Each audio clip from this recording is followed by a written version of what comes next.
7 years ago, a company-wide vision began, a mission to focus resources on schools, educational organizations, and the students that call East Texas their home. This initiative proved to be excellent preparation for what was to come during the spring of 2020. Over the next few minutes, we'll show how ETEX is improving the lives of students growing up in rural East Texas.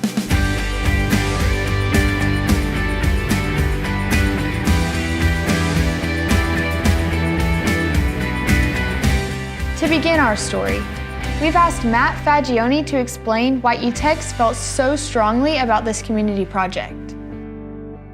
Years ago, while collaborating with local school administrators, we discovered how our community rated in education. We began to discuss the struggles that our teachers face at the end of each school year with the summer slide, and we felt compelled to do something about it.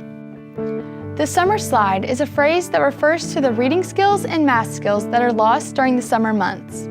Without practice, reading skills decline. First thing we set out to address was assisting grades K through 4 and focus on keeping reading levels up that had otherwise been falling during the summer, but there were obstacles standing in our way. Many of these families either did not subscribe to the internet or their households were not utilizing online educational resources. ETEX recognized that there was a digital disadvantage and created a partnership with area school districts and focused on correcting it. Gilmer ISD administrators were dedicated to working with the ETEX team and quickly assembled a task force.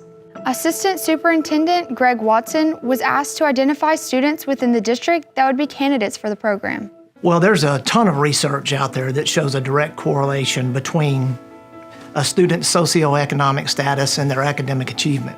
So those same studies tell us that by the age of 4, a child from a low-income family will hear 30 million fewer words than a child from a non-low-income family. Well, students who come from an economically disadvantaged background are more likely to enter kindergarten with learning gaps. Trying to close these gaps and get these students caught up with their peers can be very difficult, especially in a rural community like ours where close to 80% of our students are economically disadvantaged. Many students that live within our region go the whole summer without utilizing the internet for continued education. Talk to any teacher, any educator, and they will describe the disadvantage that they see between those that have access to online resources and use them and those that do not. With this information, the task force sprung into action. First, the focus would be how to utilize existing ETEX infrastructure to provide internet to homes without access. Second, how to incentivize students with internet access to dedicate more online time to education. To address some of these concerns, it takes a partnership between the school, the parents, and the community. And we're fortunate to have a business like ETEX in our community that's willing to partner with us to provide the best education possible for our students. From this, the summer reading program was born, and the goal was to provide internet to the homes of students who participate. The local school districts identify the students that are best suited for the program and provide a list to ETEX. If the household has existing internet access, an account credit is added to incentivize parents and students' involvement. Little did we know that 1 year after piloting this program, a global pandemic would happen and the internet would be elevated as a national essential service. In the spring of 2020, the program would need to be expanded to accommodate more students and teachers. Area schools and religious institutions launched partnerships with ETEX to supply access to the internet by installing Wi-Fi hotspots in strategic locations. Coupled with the existing program, this could provide internet access to more students, including students not enrolled in the summer program. The local churches recognized that the entire community, we needed to get behind ETEX and do our part to assist the school district. Churches are a great location. It only makes sense that we partner and we have these Wi-Fi spots, and my church quickly offered to get involved.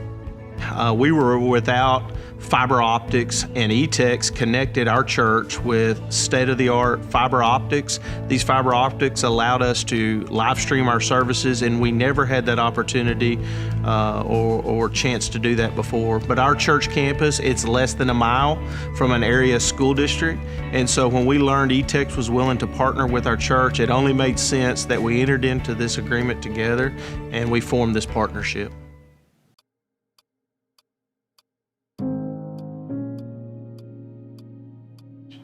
In my sit-down with Charlie Cano, the CEO of ETEX, I asked him to explain the plans that are in place and why fiber has been such a central focus.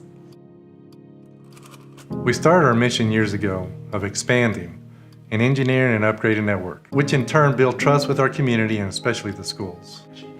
It seems like a lot of attention, dedication at ETEX is on fiber expansion. We are dedicated to installing over 1 million feet annually of a more reliable buried fiber cable that replaces the old copper network. And why bury the fiber? In our region, buried fiber is a better engineering solution over wireless. The combination of storms and 80-foot pine trees wreak havoc on wireless signals in aerial construction. We have used revenues and universal service support wisely to invest in our network. We believe our community involvement enables us to better focus on the needs and solutions for our region, more so than our larger counterparts. Implementing the latest networking technology has given us a good start. This is a long-term effort to connect all of our rural areas. I'm a COVID-19 graduate of 2020 and have spent my summer interning at ETEX. I can honestly say that this company is very conscientious of the needs of the communities it serves and its schools. Thanks for watching.